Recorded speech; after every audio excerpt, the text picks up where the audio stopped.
Assalamualaikum warahmatullahi wabarakatuh. Perkenalkan, nama saya Windy Anissa, NIM 7211420091 dari Prodi Akuntansi Fakultas Ekonomi. Di sini saya akan menjelaskan mengenai usaha membangkitkan etos intelektualisme Islam. Materi ini akan dibagi menjadi 3 bagian. Yang pertama mengenai klaim keilmiahan atas agama, yang selanjutnya semangat keterbukaan dan kedinamisan Islam, dan yang terakhir mengenai kebangkitan intelektualisme Islam di Indonesia.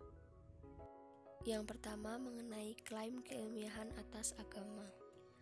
Adanya ilmu pengetahuan mampu mempengaruhi kehidupan beragama, tetapi tidak pada tingkat intelektualnya, melainkan hanya pada taraf berbagai klaim keilmiahan yang masih harus dibuktikan validitasnya. Praktik-praktik keagamaan atau spiritual digunakan dan diyakini kebenarannya bukan karena memang benar menurut pengujiannya, melainkan karena bentuk kultus yang tampak seperti sudah menjawab pertanyaan yang ada, terlebih lagi dalam keadaan yang terdesak.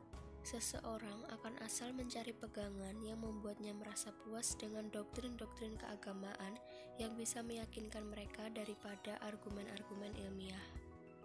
Maka dari itu diperlukan adanya telaah intelektual agar iman menjadi kukuh karena ilmu atau akal, selaras dengan ungkapan bahwa agama adalah akal dan tidak ada agama bagi mereka yang tidak berakal.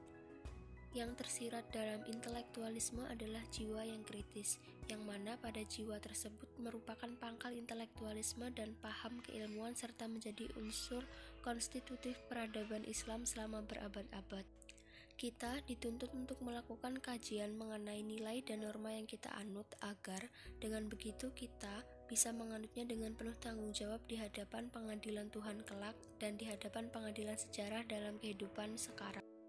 Selanjutnya, semangat keterbukaan dan kedinamisan Islam. Berdasarkan tafsiran para ahli terhadap firman-firman, menjelaskan bahwa semangat bersesuaian dengan apa yang telah terjadi dalam sejarah Islam, yaitu sikap kaum muslimin yang terbuka dan inklusivistis serta kesediaan mereka untuk belajar dari siapa saja dan dari mana saja. Islam memiliki kekuatan hidup pemikiran keagamaan yang menyediakan semangat terbuka dan dinamis.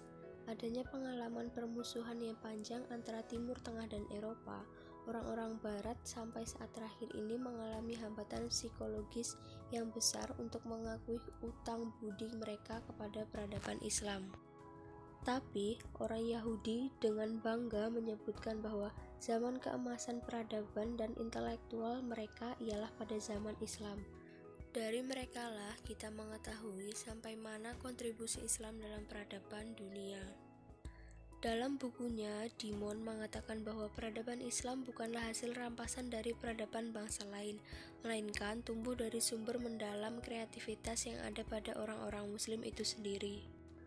Penumbuhan intelektualisme dan pemekarannya telah menjadi bagian integral sejarah Islam disebabkan jiwa terbuka dan penuh percaya diri kaum muslimin masa lalu. Agama Islam mengajarkan bahwa putus harapan hanyalah menjadi watak orang yang tidak percaya kepada Tuhan, dan alasan untuk adanya harapan bagi masa depan itu cukup banyak. Yang terakhir yaitu mengenai kebangkitan intelektualisme Islam di Indonesia. Secara historis, asimilasi dan penyerapan kekayaan budaya luar terjadi secara besar-besaran setelah didahului gerakan penerjemahan buku-buku dari luar, penerbitan, pengkajian, serta pengembangannya. Maka dapat disimpulkan bahwa gerakan penerjemahan menentukan dan menstimulasi kebangkitan intelektual Islam.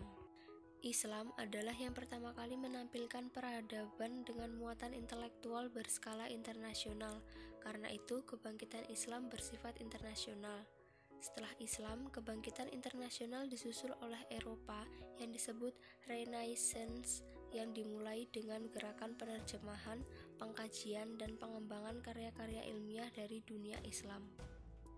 Jika sejarah itu dijadikan petunjuk, maka kita dapat berharap bahwa intelektualisme Islam di Indonesia merupakan gejala yang akan mempengaruhi kehidupan bangsa menjadi lebih makmur karena melihat perkembangan pesat gerakan penerjemahan dan penerbitan buku-buku. Sekian materi yang dapat saya sampaikan. Jika ada kurangnya, saya mohon maaf. Wassalamualaikum warahmatullahi wabarakatuh.